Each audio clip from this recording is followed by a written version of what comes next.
나는 무엇인가? 무엇을 나라고 할 수 있는가?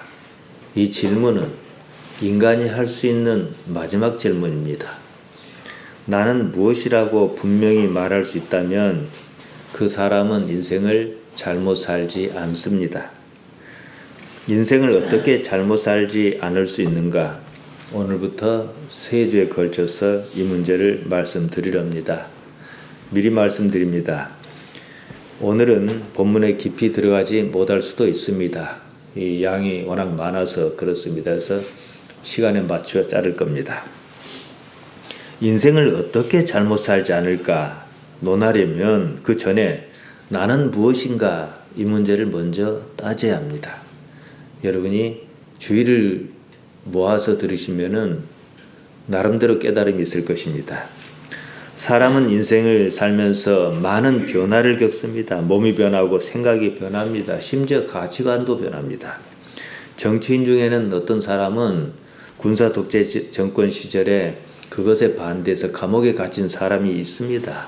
나이가 든 지금은 자신을 감옥에 가두었던 정치 세력에 속해 있습니다. 변한 겁니다. 지금 나는 지난 시절의 나는 분명히 아닙니다. 그럼에도 여전히 납니다. 나라고 하는 존재는 어떤 모습으로든 인생의 여정에 따라 다 변합니다. 그런데 변하지 않는 것이 있어요. 나라고 하는 것의 숱한 변화를 지켜보았던 의식입니다. 변하지 않는 그것이 사실 납니다. 의식은 깨어있어 자신이나 사물에 대해서 인식하는 작용을 말합니다. 의식 자체가 나는 아니에요. 그러나 의식은 나를 드러내는 방식인 것은 분명합니다. 나는 의식하는 주체입니다. 그로써 나의 정체를 드러냅니다.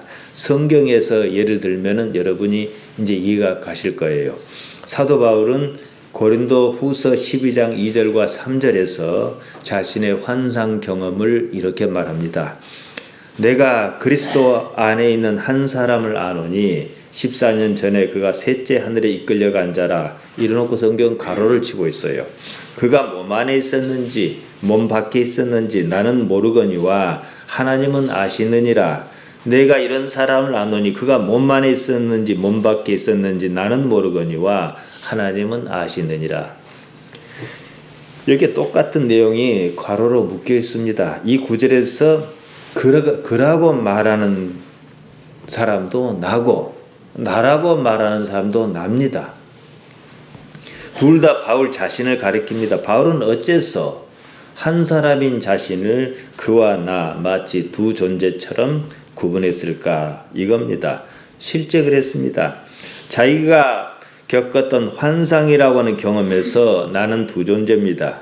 무엇인가를 겪는 나가 있습니다. 또 다른 나는 그것을 지켜봅니다. 바울은 무엇인가 겪고 있던 나를 그라고 객관화시켰습니다. 이유가 있어요. 죽을 때 그는 없어지거든요. 여러분 또한 이런 상황을 경험했습니다. 꿈입니다. 꿈에서는 나는 얼마든지 다른 나로 보입니다. 저 사람이 나예요. 근데 나는 여기 있어요. 꿈에서는 구분이 가요. 객관적인 존재로 보입니다. 그는 분명 납니다. 그런데 마치 다른 사람인 것처럼 보여요. 바울이 겪었다는 환상과 동일합니다. 나는 분명 나라고 인식하는 객관적 개체를 지켜보고 있습니다. 이때 누가 나인가?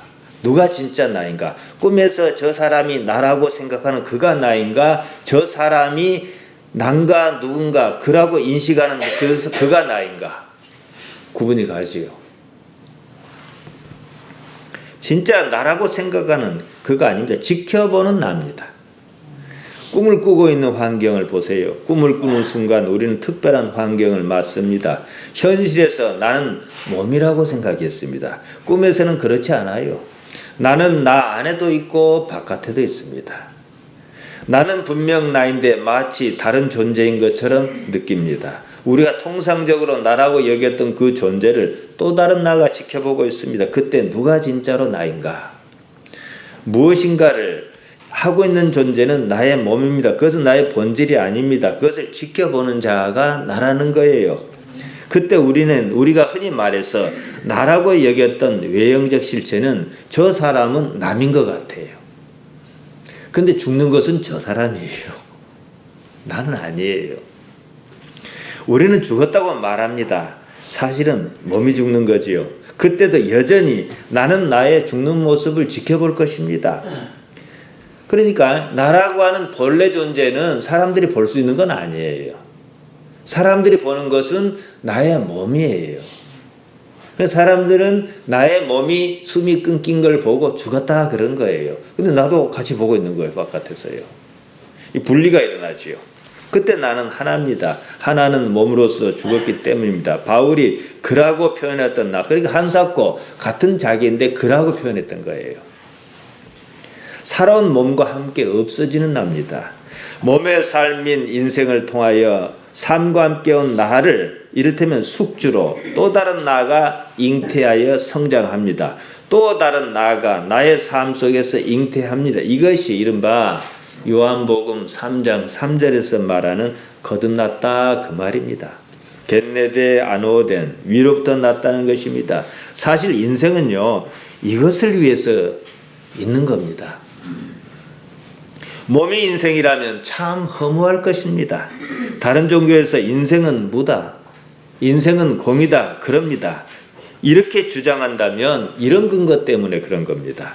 우리는 그렇지 않습니다. 꿈이나 환상이나 사실 같은 경험입니다. 이런 두 존재의 경험은 꿈이든 환상이든 그런 특수한 상황에서만 일어나는 것은 아닙니다. 일상적인 일입니다. 우리가 미처 생각하지 않았거나 인식하지 못해서 그럽니다. 우리는 얼마든지 자기를 지켜볼 수 있습니다. 한번 해볼까요? 여러분은 지금 예배 중에 있습니다. 문목사의 설교에 귀를 기울이고 있습니다. 나는 설교를 듣고 있다라고 말할 수 있지요. 거기서 설교를 듣는 나는 몸의 나예요. 나는 다시 관점을 살짝 바꿉니다. 나는 설교를 듣는 나를 인식할 수 있어요. 그게 나예요. 지켜보는 겁니다. 의식하는 나. 그것이 바로 인생에서 새로이 잉태해서 성장하는 나입니다. 나의 본질이에요. 간단히 말씀드리지요. 하나님을 아버지로 여기는 것은 몸의 나가 아니에요. 의식의 나입니다. 그는 우리 자신의 모든 것을 지켜보는 자입니다. 우리는 인생의 모든 과정을 통해서 바로 그것을 성숙시켜야 하는 거예요. 몸은 우리 집사님들 다 연세가 있으시니까 저도 그러지만은 젊었을 때만 아니잖아요. 이게 가치가 있는 게 아니잖아, 변하는 거. 그러나 지금까지의 인생을 나는 나의 인생을 지켜봤어요. 그것이 이 부분이 하나님과 교감하는 겁니다. 이것을 성숙시켜야 한다 이 말씀입니다. 바로 그것이 영혼을 지향하는 나입니다. 하나님과의 관계를 지속적으로 맺는 나입니다. 영성이란 실제의 나를 발견하고 개발하고 성숙하게 하는 그런 겁니다. 상식적으로 생각할 때는 그냥 이것저것 생각 안 하면 몸이 나인 것 같습니다. 그리고 의식이 몸속에 있다 생각합니다. 이 나라는 개체가서 이 안에 의식이 있다고 생각해요. 그러나 엄밀히 생각해 보세요. 아까 제가 지켜본다고 말했죠. 저 나, 이 나 이랬잖아요. 그러면은 저 나는 몸인데 엄밀히 말하면 이 의식이 몸을 품고 있는 거예요. 몸이 의식 속에 있습니다. 말도 안 되는 것 같지만 사실이에요. 바울이 그것 말한 거거든요. 실제의 나는 그 변화를 지켜보는 자입니다. 바로 이 나가 본질로서의 나입니다. 다른 말로 하면 나는 경험이라고 하는 사건을 경험하는 자를 의식하는 의식의 주체입니다. 말이 조금 복잡합니다만은 알고 나면 단순합니다. 우리는 변화를 겪는 나라고 하는 존재를 육체라고 생각합니다. 그렇다면 변하지 않고 그 변화를 경험하는 존재, 즉 변화를 지켜보는 존재가 있습니다. 그게 바로 진짜 나입니다. 지금 이 순간 우리는 짧은 순간에 어린 시절부터 지금까지 물론 기억이 건너뛰겠습니다만 나를 다 지켜볼 수 있어요. 다른 말로 의식의 주체입니다. 바울이 그라고 말했던 나는 인생이라는 변화를 겪어내는 나입니다. 반면 바울이 나라고 말했던 나는 그러한 변화를 지켜보는 의식의 주체로서 납니다. 이처럼 환상도 꿈과 구조가 똑같습니다. 삶도 똑같습니다. 환상이나 꿈만이 아니라 실제 우리 삶이 그렇다는 겁니다. 이 차이를 알고 본질의 자아를 발견한 사람은 삶의 일상 중에서도 얼마든지 자기를 지켜볼 수 있습니다. 사실은 무수하게 자기를 지켜보았는데 의식하지 못한 거예요. 의식하지 못하면요, 죽은 거예요.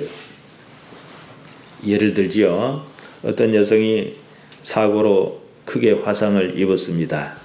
그 때문에 그 사람이 예정했던 모든 인생이 꼬였어요. 변했습니다. 당장 피부로 느낄 수 있는 가장 큰 변화는 외모입니다. 아름다웠던 피부와 예뻤던 얼굴은 온데간데 없습니다.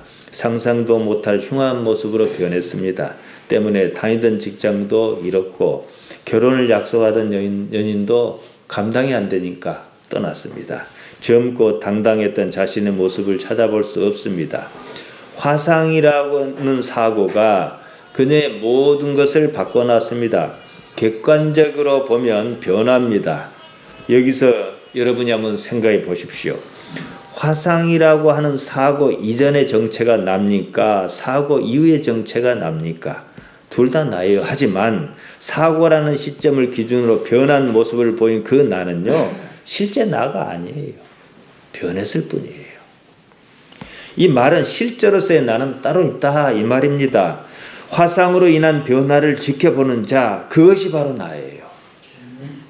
그러지 않습니까? 우리는 그런 변화를 인생이라고 말합니다. 그 인생은 좋을 때도 있고 좋지 않을 때도 있습니다. 화상으로 순식간에 얼굴 모습이 변화했던, 나이가 들 만큼 들어서 얼굴이 변했던 28 청춘의 얼굴은 아닙니다. 변합니다. 내가 변했다 해서 내가 아니라 할 수는 없는 거예요. 이때 우리가 흔히 나라고 말하는 변화를 겪는 그 존재가 실제 내가 아니라는 점을 여러분이 분명히 아셔야 돼요. 변하는 나는 어디까지나 일시적인 나입니다. 삶의 상황에 따라 반응하는 나입니다. 실존의 나는 그러지 않습니다. 상황이 어떻게 변하든지 꿋꿋하게 자기 본성을 지킵니다. 변하지 않으면서 인생이라는 그러한 변화를 지켜보는 존재가 따로 있습니다. 그러한 나가 진짜 나다 이겁니다. 세상이 어떻게 변하든 세월이 가든 말든 몸이 죽든 말든 영원한 존재로서의 나입니다. 다른 말로 그 존재야말로 나의 실체다. 이렇게 규정할 수가 있습니다. 여러분이 한번 보세요. 가장 이상적인 부부가 있다 그럽시다. 평생에 한 번도 안 다투고 연애해갖고 사랑해서 결혼하고 알콩달콩 산 부부가 있다 그럽시다. 나이가 많이 들어 몸이 늙었습니다. 한 번도 싸운 적이 없어요. 그래도 여전히 아내고 여전히 남편입니다. 상대가 늙은 거 알아요. 여보, 당신도 참 많이 늙었구려. 이럽니다. 그런데 늙었다는 사실과 상관없는 것이 있습니다. 그것이 한 사람의 본질입니다. 그런 과거의 경험이 없이 그냥 보면은 속된 말로 영감탱이 망구탱이에요. 그런데 그 많은 세월을 알콩달콩 같이 힘을 합해서 어려움을 겪어내면서 자식을 길러오고 있는 나는요, 늙어도 아름다운 사람이에요. 이때 늙은 그가 그냐 이거예요. 그 개념이 없어져요. 그때는요. 보통 이것을 사랑이라는 말로 포장해버리기 때문에 그 본질을 못 봐요. 이때 상대는 지금의 늙은 그를 보지 않습니다. 함께한 인생을 봅니다. 본질로서 아내와 남편은 변하지 않았어요. 때문에 여전히 사랑한다고 말할 수가 있는 겁니다. 정확히 말씀드리면 사랑하며 산 사람이 사랑스러운 거예요. 사랑은 탑이에요. 저는 결혼식 주례를 할 기회가 별로 없어요. 왜냐하면 교인도 없고 항상 하는 말이 사랑은 돌탑이다 그 말이에요. 쌓아가 만드는 거거든요. 하나님께서는 살아계십니다. 아무리 세월이 지나도 하나님께서는 늙지 않으셔요. 하나님이시기 때문에 라고 말하면 이해하지 못한 겁니다. 몸이었기 때문이에요. 늙고 죽는 것은 나가 아닙니다. 나의 몸이라고 말한 그것입니다. 이제 몸이 나일 수는 없는 거예요. 다른 무엇이 나라는 의식을 가지셔야 합니다. 정리하면요, 우리는 인생이라고 하는 변화를 지켜보는 의식입니다. 그것이 바로 나라고 하는 존재입니다. 이야기를 좀 더 확장해 보겠습니다. 조금 전에 저는 변화를 말씀드렸습니다. 이 변화가 어떤 극적인 순간을 맞이합니다. 죽음이라 그럽니다. 그런데 나는 나의 죽음을 지켜봅니다. 여기서 죽는 자가 납니까? 그 죽음을 이렇게 내려다보는 자가 납니까? 답이 분명하지 않습니까? 지켜보는 자입니다. 나는 나의 죽음을 지켜볼 것입니다. 몸에 나가 죽은 것입니다. 그것을 지켜보는 나는 여전히 살아있다는 거예요. 여러분은요, 상당히 깊이 있는 얘기를 지금 듣고 계시는 겁니다. 정말이에요. 저 이거 하려고 평생을, 우리 집사님들보다는 많이 어립니다만은, 그래서 저 나름대로 평생을 바친 겁니다, 이게. 그처럼 살아있는 존재가 있습니다. 우리가 현실이라고 말하는 이 삶의 세계도 마찬가지예요. 나의 삶을 지켜보는 나. 그래서 사람이 영원히 산다는 말은 허구가 아닙니다.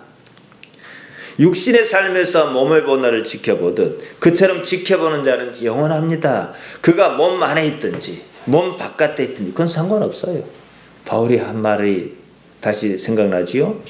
설령 상황이 변해서 몸이 쓰러진다 하여도 나는 여전합니다. 이처럼 살아있다는 사실이 우리를 하나님과 연결시키고 있다는 것입니다. 잠시 눈을 돌려봅시다. 지금 시점에서 여러분의 인생을 한번 들여다보세요. 옛날에 뭐 가장 극적인 사건이나 시집 올 때도 일 수도 있고, 자녀를 낳을 때도 일 수도 있고, 자녀 대학교 등록금 챙길 때도 있어요. 그래서 제가 세 가지 말을 할 때 여러분은 거기에 반응하는 기억이 툭툭툭 나와요. 지금 여러분을 지켜본 거예요. 그 상황을. 마찬가지로 설교를 듣고 있는 여러분을 지금 지켜보고 있어요. 의식하고 있다 이거예요. 그러니까 의식하는 그가 나지, 이렇게 앉아있는 내가 아니다 이거예요. 나를 표현하는 방법일 뿐이라는 겁니다. 흔히 영화의 한 장면처럼 주마등처럼 스쳐 지나간다 안 합니까? 그 지나간 그것이 여러분이었나는 거예요. 아닙니다. 여러분은 지나간 그것을 경험해온 존재입니다. 그 존재가 지금 제가 하는 설교를 듣고 경험하고 있습니다. 한 인생이 제 설교를 듣고 있는 거예요. 한 걸음 더 나아갑니다. 한 인생을 여전히 지켜보고 있는 또 다른 존재가 있습니다. 현존재라 그럽니다. 이 말은 이제 철학자 하이데거가 쓴 말과는 저는 좀 다르겠습니다. 현존재란 말은 실존 철학에서 보통 인간을 이르는 말로 쓰는데요. 자기를 인간으로 이해하고 있는 주체를 말합니다. 원래 자유로운 실존이죠. 저는 지금 존재하는 존재자를 가리킵니다. 그 존재는 지금과 지금이 만나고 이어지면서 영원히 존재하듯 그렇게 존재합니다. 현존재는 나와 나의 주변을 인식하는 인식의 주체입니다. 지켜보는 자지요. 그가 진짜 여러분이에요. 그래서 여러분께 제가 자주 드리는 말씀이 있어요. 삶을 지켜보라는 거예요. 하나님께서 어떻게 나타나시는가를, 이 일에 하나님께서 어떻게 나타나시는가도 지켜보지만 이 일에 어떻게 나타나는 하나님에 대해서 내가 반응하는 나도 지켜봐야 해요. 마치 삼자인 것처럼 말이죠. 여러분은 끝없이 변하는 인생의 순간순간을 사실상 지켜봐 왔습니다. 의식이라는 방법으로 말이죠. 그 의식의 주체가 여러분의 실제며 참다운 여러분 정체입니다. 여러분이 스스로 나라고 여겼던 외형의 실체는 실제로는 여러분 자신이 아닙니다. 일시적인 모습일 거예요. 일시적으로 어떤 모습을 하고 있습니다. 겉모습 혹은 겉사람이라 그럽니다. 그 모습은 상황이 바뀌면 또 다른 모습을 하게 돼 있어요. 한 걸음만 물러서서 보세요.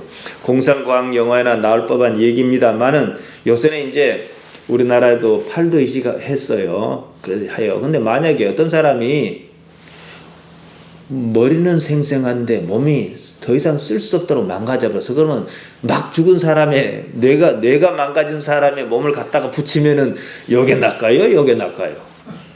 한번 생각해 보세요. 앞으로 과학이 발달하면 그럴 수가 있는 거예요. 지금 그거 곧 중국에서 그거 하려고 하고 있어요. 하반신 전체 마비를 통짜로 바꾸려고. 다른 나라에서는 법이 안 되니까 중국에서 하려고 계획하고 있단 말입니다. 사람들은 이걸 보고 나라고 판단합니다. 정작 자신은 몸의 모습이 진짜 자기가 아니라고 그래요. 이것을 영화로 다룬 게 있죠. 로보캅이라고. 의식을 기계에 이식을 해갖고 뇌는 사람이고 몸은 기계예요. 그럼 사람이 변하니까 못 알아보는 거죠. 자기 안에는 이미 딴 남자하고 재혼을 해서 잘 사는 거예요. 그러니까 결국은 진실만 가지고 접근을 못하겠다고 포기를 합니다. 그런 변화나 화상을 입어 모든 것이 달라진 변화나 바울이 겪었던 환상 속의 변화나 우리가 꿈속에서 이 사람도 되었다가 저 사람도 됐다고 하는 변화나 28 청춘에서 70이 넘도록 80이 넘도록 우리 몸이 겪어온 변화나 근본적으로 무엇이 다릅니까? 그렇다면 변하지 않는 무엇이 있어야 하는 거예요. 반드시 말이죠. 그것이 바로 우리 자신, 나라고 정의할 수 있는 그것이다 이겁니다. 모든 변화에도 불구하고 변하지 않는 것이 있습니다. 그 모든 변화를 한순간도 놓치지 않고 지켜보고 있는 의식의 주체입니다. 사실 우리는 그랬어요. 그것만큼은 결코 변하지 않고 영원히 존재합니다. 그것이 바로 우리의 진정한 모습인 남의 현존제입니다. 고대 사람도 그러한 사실을 알았습니다. 고대 그리스 철학자 에피쿠로스라는 사람은 이렇게 말했습니다. 재밌어요. 들어보세요.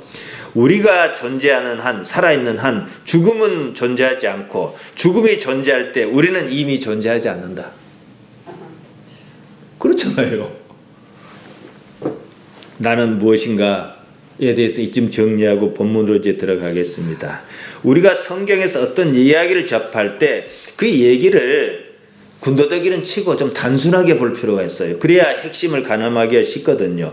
여기서는 이야기 배경은 이제 생략하기로 합니다. 자주 거론했고 주석책에 다 나와 있습니다. 본문을 단순하 보면 이렇습니다. 여자에게 말합니다. 너는 죄를 범했다. 하지만 너를 정죄할 자격을 가진 사람은 없다.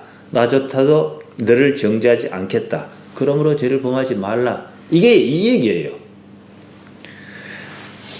못 묻은 개가 못 묻은 개 나무란다 이 얘기예요. 한마디로 다 마찬가지다 이거예요. 정죄할 자격이 있는 나조차도 너를 정죄하지 않겠다 이 얘기예요.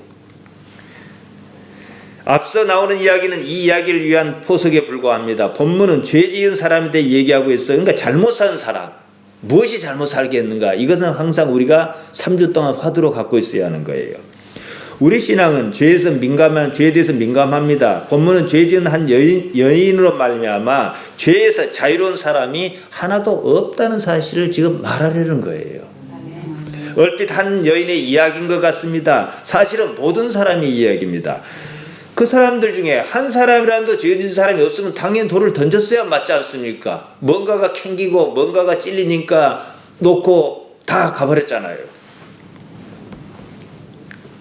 이 이야기를 형태적으로 볼 때 이야기 구성 방식이 논리적 구문론에 가깝습니다. 본문이 전하고자 하는 바는 간음은 죄다 이것을 얘기하는 게 아니에요. 여러 가지 문제 중 하나를 들어 전체를 설명하라는 것입니다. 무엇 때문에 이 잘못 산 사람 때문에 돌에 맞을 뻔한 상황이 눈앞에서 벌어지는가, 이 문제예요. 우리는 여인이 어떠한 죄를 저질렀는지 몰라요. 성경 그냥 간음했다 그래요. 좀 불만스러운 거예요. 여성들이 보면은 좀 일을 많이 제기해요. 왜 간음은 맨날 여자들만 나오냐? 남자들이 저지르건 더 저지르는데 이게 이 성경 기록 자체가 남성 중심적 사고고 남성 중심적 기록인 거예요. 이 자체가. 아무튼 그렇습니다. 그러니까 여러분이 제가 말씀드린 거 교회는 여성이 더 많은데 이해하시라 이 얘기를 지금 드리는 거예요. 그러면 간음이 뭐냐 이 질문이 있어야 해요.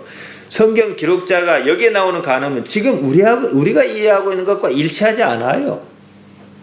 시대에 따라 상황에 따라 이해의 폭이 다를 수밖에 없다는 거예요. 우리가 죄란 말하는 것은 그 시대의 문화적 가치관을 충분히 반영하고 있습니다. 따라서 문화가 가지는 형편에 따라서 가치관도 다를 수밖에 없습니다. 그것을 지금 우리의 잣대로 평가하면은 결국은 자기도 못 지킬 얘기를 하게 되고 말도 안 되는 소리를 하는 게 밖에 안 돼요.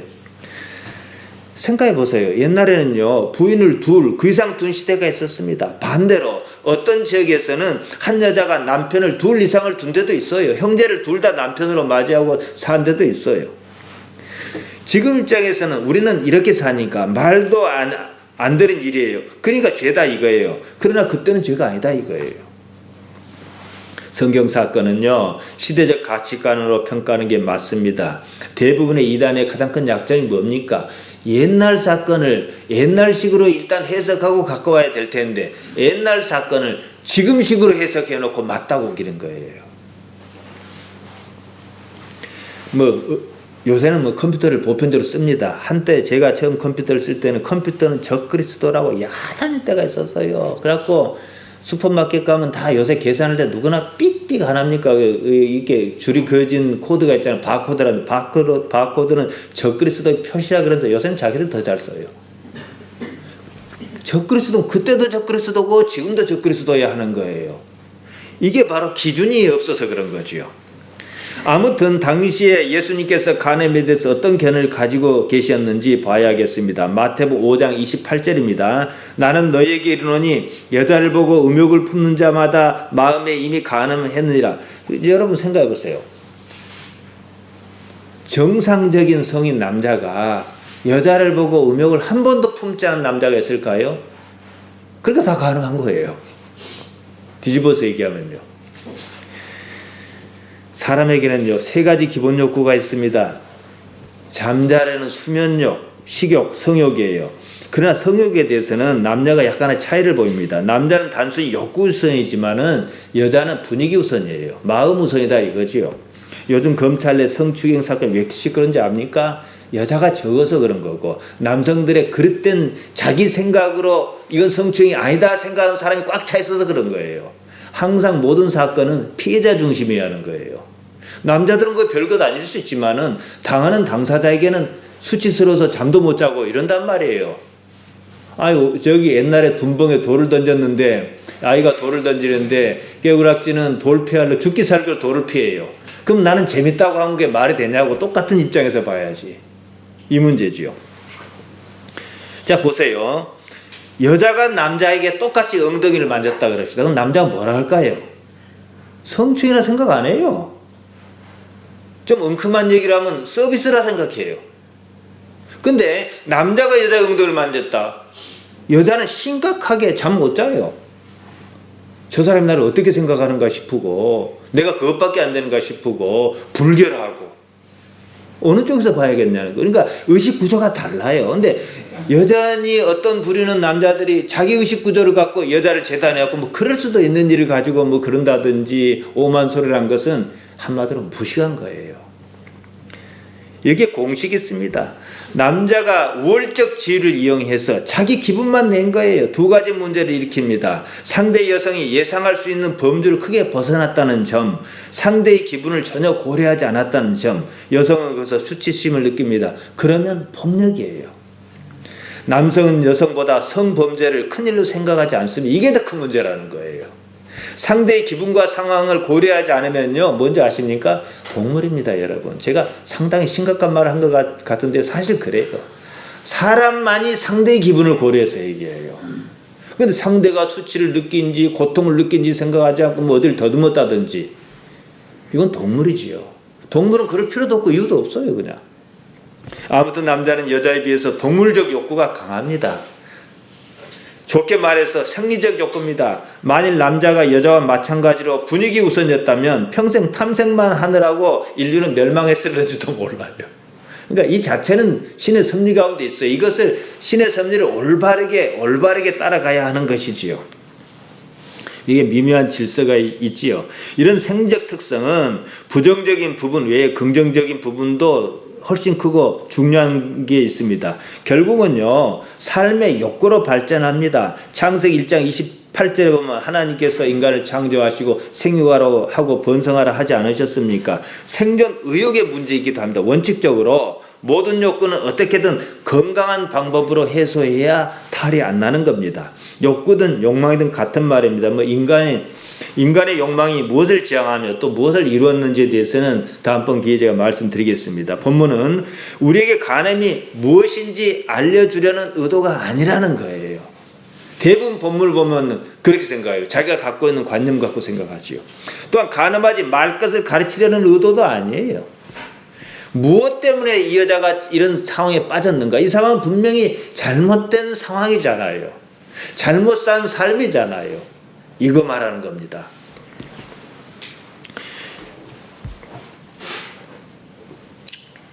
이 이야기의 기본은요, 십계명에 있습니다. 그런데 자 보세요. 지금 이 시대에 십계명을 10가지 계명을 가지고 그대로 얘기한 사람 없어요. 여러분 살인하지 마십시오. 여러분 간음하지 마십시오. 여러분 도적질하지 마십시오. 여러분 이웃에게 거짓 증거하지 마십시오. 여러분 이웃의 집을 탐내지 마십시오. 이렇게 설교하는 경우가 있던가요? 그러니까 시대가 왜 그 세 명이 나왔느냐가 중요하다는 거예요.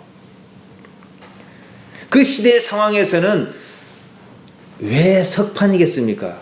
그렇게 얘기하면 그땐 종이가 없었다고 그러는데 그 얘기가 아니에요. 왜 하나님께서 지워지지 않도록 새기는 석판을 모세에게 주었겠습니까? 증거로 보라는 거예요. 이건 지울 수 없다는 거예요. 출애굽기 당시에 백성은 히브리 백성이라 그래요. 히브리라는 말은 비류인, 그러니까 주류에 속하지 못하는 애굽에서 노예로 살다가 나온 사람들입니다. 한마디로 아주 속된 말로 개판이에요. 광야 40년 동안 질서가 없어요. 너무 것도 겁탈해버리고 갖고 와버리고 좋으면 빼앗아 버리고 칼로 찔러 죽여버리고 이런 상황이에요. 그 백성을 어떻게 이끌고 오겠어요?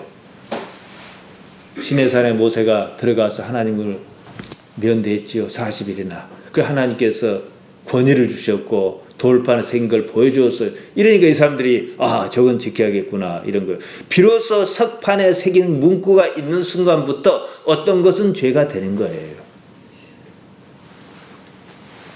10가지 계명은 두 덩이로 요약할 수가 있습니다. 첫째는 하나님에 대한 것이고 둘째는 이웃에 대한 것입니다. 제5계명이 부모 공경이에요. 제6계명은 살인금지, 제7계명 간음금지, 제8계명 절도금지, 제9계명은 위증금지, 그리고 10계명 이웃의 집을 탐내지 말라 이건데요.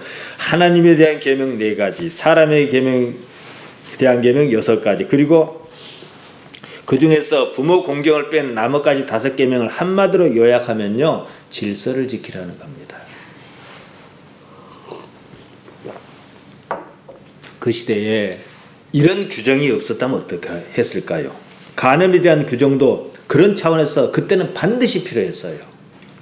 히브리 백성은 애굽의 노예 출신입니다. 지금 우리가 사는 사회처럼 사회 질서를 유지하는 안전장치가 거의 없었습니다.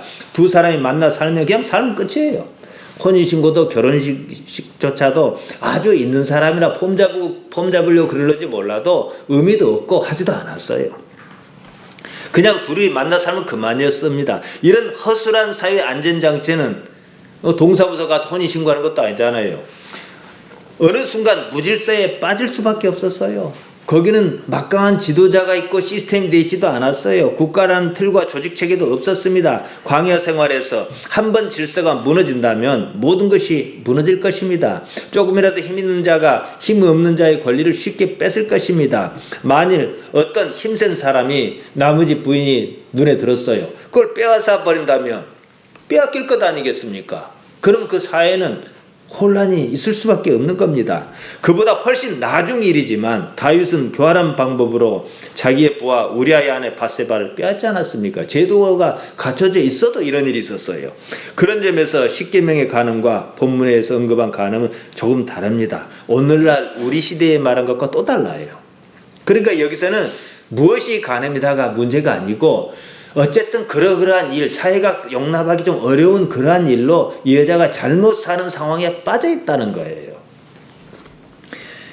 지금 우리 시대에 간음은 거의 유명무실합니다. 오늘날 그리스도인은 간음 문제를 오늘 성경 본문처럼 비중 있게 생각하지도 않습니다. 선진국일수록 미래 사회로 나아갈수록 계약이 법을 대신합니다. 법은 무리가 없는 한 당사자 간의 계약을 보호하는 장치로서 작동합니다. 요새는 한미 FTA니 뭐니 나프타니 이거 무역협정에 대한 얘기가 많이 나오지 않습니까? 그럼 어떤 문구 하나 가지고 어쩌느니 저쩌느니 나오지 않습니까? 그만큼 계약은 중요한 겁니다. 요새 그 집 이렇게 주고받고 계약 안 해가지고 집을 뺏길 뻔도 하고 어쩔 뻔도 하고 안 그럽니까? 계약은 그만큼 중요한 거예요. 시대가 바뀔수록 말이죠. 육체는 언제나 성결해야 합니다. 그렇지만 그것이 모든 것을 대신할 수는 없다는 말씀입니다. 어떤 사람이 육체적으로는 아무런 문제가 없어요. 하지만 그것만 내세워 다른 의미나 관계를 무시한다면 그것이 더 문제입니다. 유대인들은 자기들의 편리에 따라서 조항만 이용을 했어요. 그래서 마태복음 23장 23절에 보면은 예수님께서 이리 말씀하셨습니다. 화 있을진저 외식하는 서기관과 바리새인이여 너희가 박하와 회양과 근처의 11조를 들이되 율법에 더 중한 바 의와 인과 신은 버렸도다. 그러나 이것도 행하고 저것도 버리지 말아야 할지니라. 그 의미를 예수님께서는 이리 강조하셨습니다. 어쨌든 본문에서는 여인이 당시 사회적 통념에 정한 바 돌에 맞을 죄를 저지른 건 사실이에요. 11절 보면은 예수님께서 나도 너를 정죄하지 아니하노니 이러셨습니다. 죄를 묻지 않겠다는 말씀이지 뭐 그것이 잘했다 이건 아니에요. 참 잘했다 이거 아니에요. 정죄하다라고 번역한 말 카타크리노입니다. 카타와 크리노의 합성어입니다. 카타는 멋멋에 대하여, 크리노는 판단하다 이 뜻입니다. 이 부분을 원어로 좀 봐야겠습니다. 오우데 에고 세 카타 크리노인데 오우데는 아니다 이거고요. 에고는 나를 말합니다. 내가 세 너를 카타 크리노 판단한다. 그러니까 처음에 아니다가 나왔기 때문에 나는 너를 판단하지 않는다 이 뜻입니다. 앞서 마태복음 5장 28절을 말씀드렸습니다. 나는 너희에게 이르노니 여자를 보고 음욕을 품는 자마다 마음이 이미 간음하였느니라 그러셨습니다. 이 말씀은 모든 사람이 간음했다 이거예요. 너를 돌로 치려고 한 사람 모두가 간음했는데 유독 너에게만 간음했다고 말할 수 있겠느냐. 그러니까 너희 중에 죄 없는 자란 말이 뭐겠어요.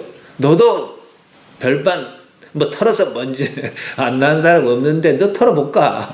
그러니까 다 가버린 거예요.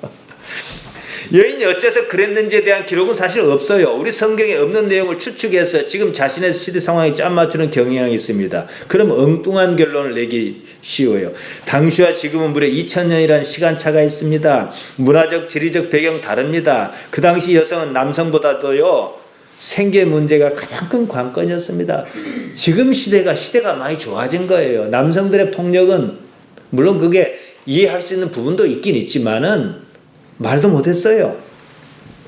이때 당시 여성에게 결혼은요 생존의 문제였습니다. 그래서 수가성 여인에게 남편이 5이나 있은 줄 아는데도 불구하고 내 남편 데려가니까 없다 그런 거예요. 그런데 예수님께서 네 말이 맞다 그랬어요. 그 남편도 갈릴 거니까. 그것은 여자가 이 남편 저 남편을 바꿨던 게 아니고 남자에 의해서 그런 일이 벌어질 수도 있는 문제고 누구에게는 소속하지 않으면 살 수가 없어요. 지금 이슬람 문화권에서 그런 경우 참 많습니다. 먹고 살려면 결혼해야 하는 거예요. 결혼은 선택의 문제가 아니었어요. 뭐 좋아하고 연애하고 그건 둘째 문제예요. 요한복음 4장 수가성 여인 얘기 제가 말씀드렸죠. 그런 형편을 예수님께서 이미 알고 계셨다는 사실을 주의해야 하는 거예요. 그 여인이 남성 편력이 있다고 보기 어렵습니다. 그보다는 생계 문제일 확률이 높은 거예요. 먹고 살기 힘든 때일수록 치정이한 불륜보다 생계 문제 때문인 경우가 대부분이에요. 지금 일부 이슬람 좀 못 사는 나라에서는요 식구 하나 줄이려고 딸을 보내버려요.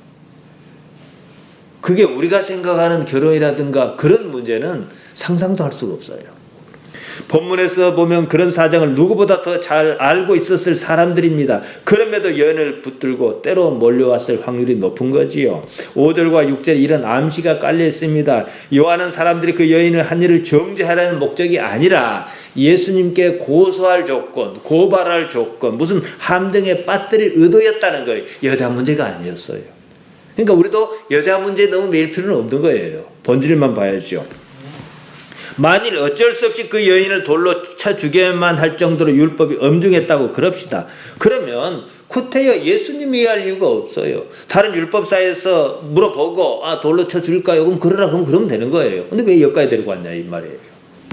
본문은 여인에게 어떤 사정이 있는지 알려주지 않습니다. 돌에 맞아 죽을는지도 모르는 그런 시대였습니다. 앞서 말씀드렸습니다. 간음은요 특성상 여성보다는 사실 남성 쪽에 책임이 더 있을 가능성이 사실 높아요. 가능성이. 그렇지 않아도 먹고 살기 힘든데 남자가 돈봉투를 내민다고 보세요. 그때는 당장 죽느냐 사느냐는 상황이었을 수 있습니다. 그런 상황 때문에 돌에 맞아 죽어야 한다면 죽을 수밖에 다른 도리가 없는 거예요. 적어도 예수님이시라면 그런 상황조차도 아셨을 겁니다. 나도 너를 정죄하지 아니하노니라는 말씀에 예수님의 상황 이해가 묻어납니다. 정죄한다면 여인에게는 살 방법이 없습니다. 사실 우리를 보세요. 우리는 다른 문제입니다만은 도저히 살 방법이 없어서 여기 나온 거예요. 살 방법이 없다고 생각했기 때문에 예수님께 나온 거예요. 그러지 않습니까? 그러니까 나도 너를 정죄하지 아니하노니라는 말씀, 너는 다시 죄를 짓지 말라. 죄에 대해서 뭐 계속 말씀드리겠습니다만 이 말씀하셨을 때는 그렇게 말씀하시는 이에 책임이 있는 거예요. 예수님께서 우리를 오라 그러셨으면 오라 한 사람이 뭔 책임을 져야지. 그럴 거 아니겠습니까? 그러니까 이걸 읽을 수 있어야 한다는 거예요. 이런 근거가 없으면 우리가 어떻게 예수님을 믿겠어요? 한 생각해 보십시오. 이게 중요한 건데요. 이건 어쨌든 구체적으로 드러나 있지 않습니다. 이 요한이 다 알고 썼다고 볼 수는 없거든요. 아무튼 예수님께서는 상황을 평정하셨습니다. 그리고 여자에게 말씀하십니다. 예수께서 일어나사 여자 외에 아무도 없는 것을 보시고 이르시되 여자여 너를 고소하던 그들이 어디 있느냐 너를 정죄한 자가 없느냐. 그리고 여자가 대답합니다. 주여 없나이다. 예수님은 있는지 없는지 눈을 뜨고 못 봐서 물어봤겠습니까? 확인시키는 거죠. 무엇이 이 상황을 이렇게 변화시킨 줄 아느냐? 다르게 나다. 지금 이 얘기잖아. 나다. 그리고 권위가 탁탁 나오니까 뭐라고 얘기해도 들을 수가 있지요. 저분은 뭔가가 저분이 하란대로 하면 내 인생을 이 잘못 산 인생을 꼬인 인생을 정상적으로 잡아 주실 것이다. 이런 뭐가 있어야 할 거잖아요. 이어서 말씀하십니다. 예수께서 가라사대 나도 너를 정죄하지 아니하노니 가서 다시는 죄를 범치 말라 그러십니다. 나도 너를 정죄하지 않겠다. 다시는 죄를 범치 말라. 그렇게 말씀하시려면 조금 전에 말씀드린 대로 책임을 져 주시는 뭐가 있어야 하지 않겠습니까? 그러지 않고도 살 방법 말입니다. 이 여자가 이 지경까지 오지 않고도 살 방법 말이에요. 그거 말씀드리려는 거예요. 3주 동안요. 오늘 이제 여기서 정리를 할 것입니다. 우리는 예수님을 믿는다 말합니다. 예수님께 살 방법이 있어야 우리가 예수님께서 주신 말씀을 내가 이해를 못했으면 할 수 없어요. 그래서 적어도 이해하고 있는 범위 내에서 예수님 말씀대로 살았을 때 살 방법이 나와야 이 말이 성립이 가능해요. 따라서 예수님을 믿는다는 말은 예수님께로부터 사는 방법을 찾는다. 더 나아가 찾았다. 이겁니다. 우리는 흔히 죄사함을 말합니다. 죄를 사했다는 사실보다도 더 중요한 것은 죄를 짓지 않고 살 방법이 더 중요합니다. 죄를 사했으면 죄를 짓지 않는 능력이 있어야 하는 거예요. 오늘날 그리스도인은 죄 짓는 일과 예수님 일이 다르다고 생각해요. 돈 돌려먹는 장로도 나오고 어쩌고저쩌고 하는 사람도 나오고 뭡니까 이게 도대체 예수님 믿는 게 도대체 뭐예요? 예수님께서 여인에게 말씀하셨습니다. 나는 너를 정죄하지 않는다. 그 말입니다. 그러면 내 하는 대로 얘기하면은 잘못 살지 않을 것이다. 조금 더 예수님식으로 드리면 예수님께서 책임지시겠다. 이런 뜻으로 우리는 읽혀야 하는 거예요. 물론 전제 조건은 말씀드린 대로 예수님 믿는다는 거예요. 예수님을 믿는다는 말은 예수님께서 말씀하시고 삶으로 보여주신 무엇이 있습니다. 그것을 따라 살겠다 그 말입니다. 삶의 가치관이지요. 예수님께서는 현실의 주인이 하나님이신 것을 믿어 의심치 않으셨습니다. 그것을 몸소 보여주셨습니다. 그 때문에 십자가가 좋아서 지셨겠습니까? 당신도 막 땀방울이 핏방울처럼 떨어질 정도로 생기도를 하고 당신도 인간으로서는 불안했고 힘들었을 거예요. 그럼에도 지실 수밖에 없었던 것은 현실에 이해할 수 없는 이 현실의 주인이 하나님이시기 때문이에요. 아브라함이 어떤 근거로 아들 이삭을 바치겠다 그러겠습니까? 말도 안 돼요. 현실의 주인이 하나님이신 것을 부정할 수가 없었기 때문입니다. 예수님께서 하나님을 아버지라 가르치셨습니다. 아버지란 현실의 보호자입니다. 하나님께서 우리의 보호자시다 그 말씀이에요. 이 사실은 우리가 믿든지 말든지 변하지 않습니다. 다만 믿지 못하면 괴로움만 더할 뿐입니다. 하나님을 아버지로 인정할 때 여기 성경 그대로 용어를 갖고 오면요. 하나님 아버지로 인정할 때 죄 짓지 않을 능력이 생겨요. 죄는 안 짓겠다고 되는 게 아니에요. 능력이 있어야 안 짓는 거예요. 예수님께서 그러셨듯 우리는 하나님을 아버지로 인정하여야 합니다. 여러분에게 위로의 말씀을 드립니다. 내 믿음이 좀 부족하다 그럽시다. 그래도 아버지는 안 부족해요. 안 믿어도 그 자리에 계셔요. 그 하나님을 섬기는 여러분 되시기를 바랍니다.